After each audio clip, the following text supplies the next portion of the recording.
Assalamualaikum warahmatullahi wabarakatuh. Sobat YMH Official dimanapun berada, di kesempatan kali ini saya mengunjungi salah satu destinasi wisata Batang, yaitu Pantai Ujung Negoro yang berada di Desa Ujung Negoro, Kecamatan Kandeman, Kabupaten Batang. Sejenak kami bersantai untuk menikmati indahnya pantai dan menghirup udara segar. Meski pantainya tak berpasir putih, namun Pantai Ujung Negoro punya sisi kecantikannya sendiri. Tak hanya sisi utama, Pantai Ujung Negoro masih punya sisi lain yang harus dieksplorasi. Sisi pantai ini adalah sisi pantai yang berada di timur tebing.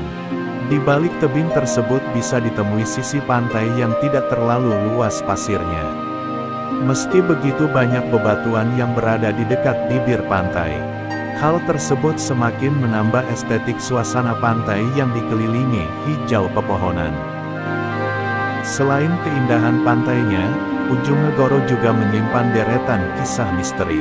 Salah satunya adalah Gua Aswatama yang diyakini sebagai tempat semedi sosok Aswatama, salah satu tokoh dalam Perang Baratayuda. Alkisah pada Perang Baratayuda, seorang pendeta Durna kalah melawan Pandawa. Sebagai upaya balas dendam, anak pendeta tersebut yang bernama Aswatama mengejar Pandawa hingga Pantai Ujung Negoro. Aswatama pun kemudian bersemedi di salah satu gua dengan berdoa pada sang ibu di Kayangan, yaitu Dewi Wilutama. Sang Dewi pun turun dan memberi kekuatan pada anaknya agar bisa menyusul Pandawa di Jonggring Saloka atau sekarang dikenal dengan Dieng.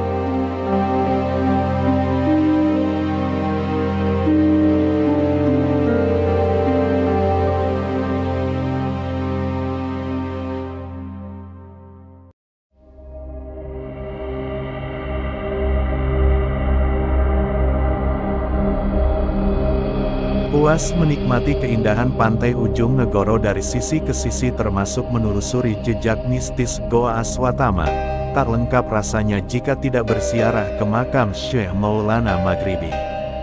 Makam Aulia ini pun terbilang masih satu area dengan wisata pantai yang lokasinya di atas tebing Gua Aswatama.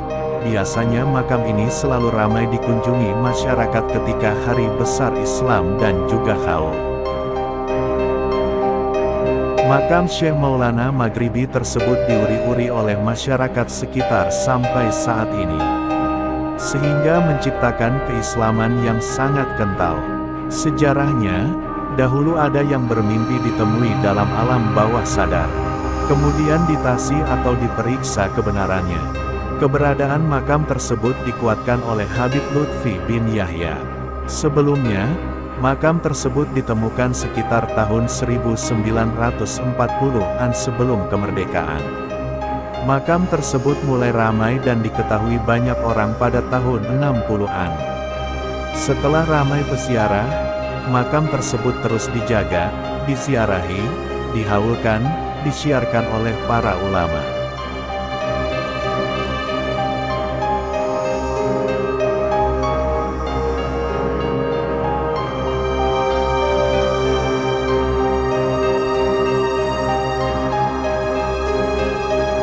Alhamdulillah kita sudah sampai di pintu gerbang makam. Aura positif yang sangat kuat langsung terasa.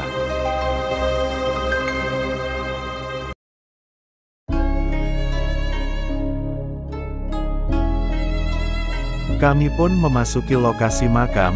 Di sebelah kiri pintu gerbang, sudah tersedia musola. Untuk masuk makam ini peziarah diwajibkan bersuci dulu, karena termasuk syarat dan adab wajib untuk masuk ke makam.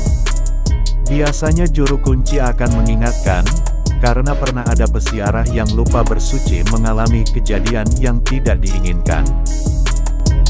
Alhamdulillah makam tersebut semakin terawat dan semakin ramai peziarah yang datang. Di depan bangunan makam Syekh Maulana Maghribi ada sumber mata air suci. Air tersebut terus mengalir dan ditampung ke dalam kendi. Ada dua kendi yang menampung air yang keluar.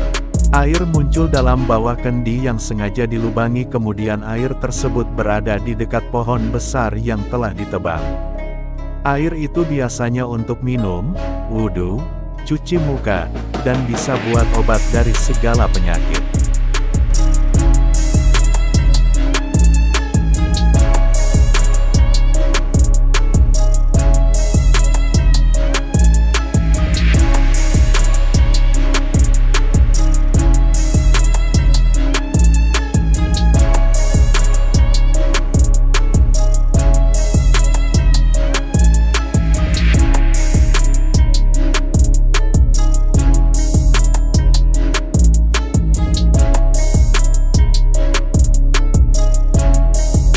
Lokasi makam Syekh Maulana Maghribi ini berada dalam sebuah bangunan yang menyerupai aula yang dibagi dua ruangan.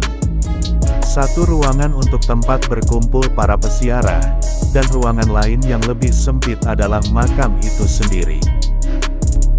Berziarah ke makam para wali, kami dapat menapak tilas perjuangan para wali.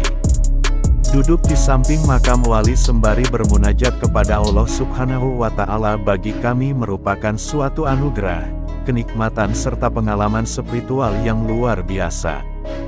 Doa-doa yang terpanjatkan merupakan permohonan agar Allah Subhanahu wa Ta'ala yang Maha Pengampun, mengampuni dosa para wali serta menerima segala amal mereka. Sudah menjadi tugas yang hidup untuk mendoakan yang mati. Ini merupakan bentuk terima kasih kami kepada mereka para wali yang telah berjuang keras mendakwahkan Islam. Hati manusia itu dapat mengeras seperti kerasnya batu.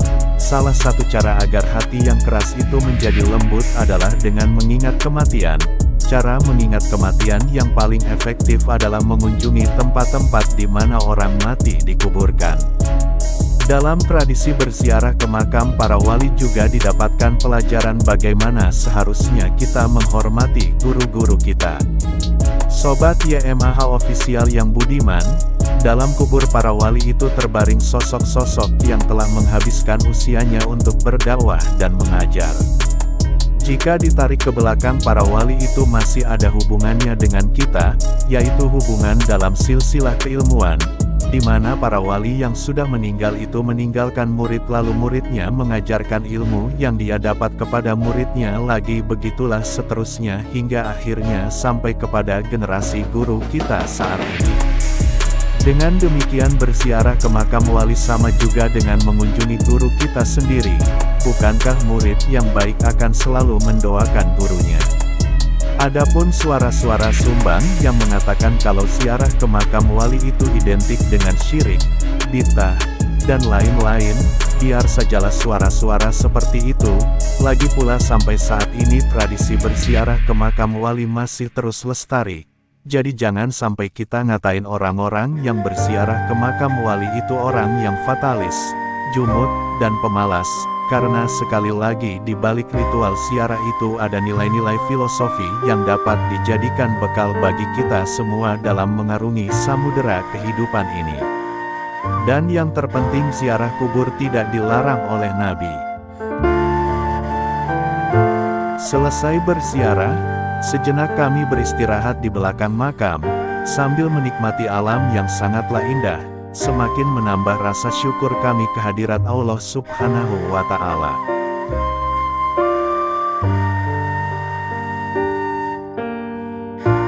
Sampai di sini dulu jumpa kita.